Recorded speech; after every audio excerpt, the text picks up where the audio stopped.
Mr. Secretary, did your office investigate whether those allegations were accurate? Did 5,000 dead people in Georgia vote?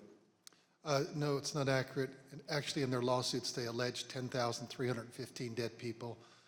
We found 2 dead people when I wrote my letter to Congress that's dated January 6th. And subsequent to that, we found 2 more. That's 1, 2, 3, 4 people, not 4,000, but just a total of 4, not 10,000, not 5,000. Let's play the next clip. And there's nothing wrong with saying that,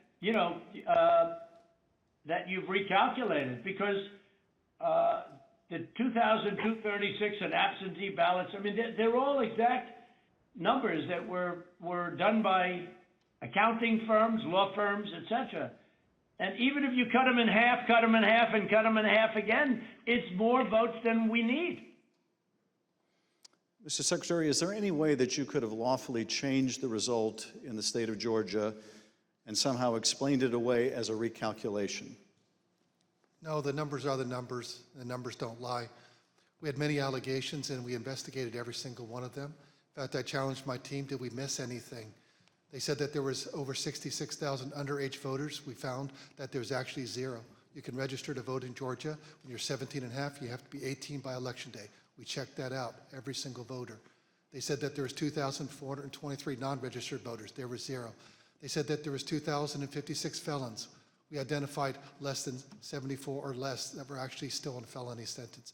Every single allegation we checked. We ran down the rabbit trail to make sure that our numbers were accurate. I will, when the right answer comes out, you'll be praised. I mean, I don't know why, they've made it so hard. They will be praised. People will say, great, because that's what it's about, that ability to check and to make it right. Because everyone knows it's wrong. There's just no way. Mr. Raffensperger, I know you weren't on this call, but that you have listened to it. President Trump didn't win by hundreds of thousands of votes in Georgia, did he? No, he did not. I've been traveling through the state of Georgia for a year now, and simply put, in a nutshell, what happened in fall of 2020 is that 28,000 Georgians skipped the presidential race, and yet they voted down ballot in other races.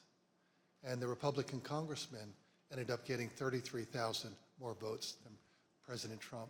And that's why President Trump came up short.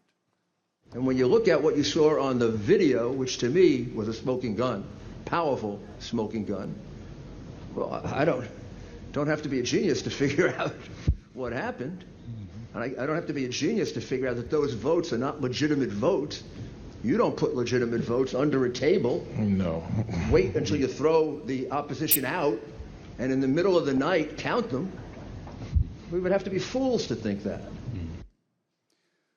President Trump's campaign amplified Giuliani's false testimony in a tweet pushing out the video footage. Giuliani likewise pushed out his testimony on social media. As you can see in this tweet, Mr. Giuliani wrote that it was, quote, now beyond doubt, unquote, that Fulton County Democrats had stolen the election. Later in this hearing, we'll hear directly from one of the election workers in this video about the effect these lies had on her and on her family. Mr. Sterling, did the investigators in your office review the entire surveillance tape from the State Farm Arena on election night? They actually reviewed approximately 48 hours going over the time period where action was taking place at the counting center at State Farm Arena. And what did the tape actually show? Depending on which time you want to start, because as was mentioned, this conspiracy theory took on a life of its own, where they conflated a water main break that wasn't a water main break and throwing observers out and a series of other things. What it actually showed was Fulton County election workers engaging in normal ballot processing. One of the things that was very frustrating was the so-called suitcases of ballots from under the table. If you watch the entirety of the video, you saw that these were election workers who were under the impression they were going to get to go home around 10:30.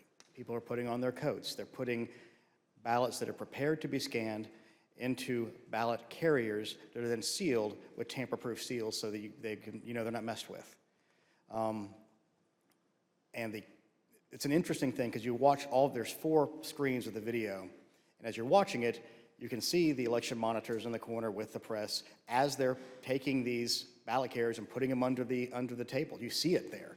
One of the other hidden ones, if you looked at the actual tape, was on the outside of the table, just from the camera angle. You couldn't see it originally.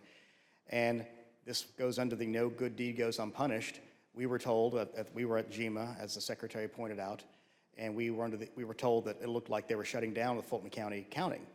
The secretary expressed some displeasure at that because we wanted to everybody keep counting so we could get to the results and know what was happening. So our elections director called their elections director, who was at another location because this was election day. There was 2 different places where ballot things were being done by the Fulton County office. So he called the elections director of Fulton, then called Ralph Jones, who was at the State Farm Arena, and said, "What the heck are you doing? Go ahead and stay." And as you watch the video itself, you see him take the phone call as people are putting things away and getting ready to leave. And you can tell for about 15, 20 seconds, he does not want to tell these people they have to stay. He walks over, he thinks about it for a second, you see him come back to the corner of a desk and kind of slumps his shoulders and says, "Okay, y'all, we got to keep on counting." And then you see him take their coats off,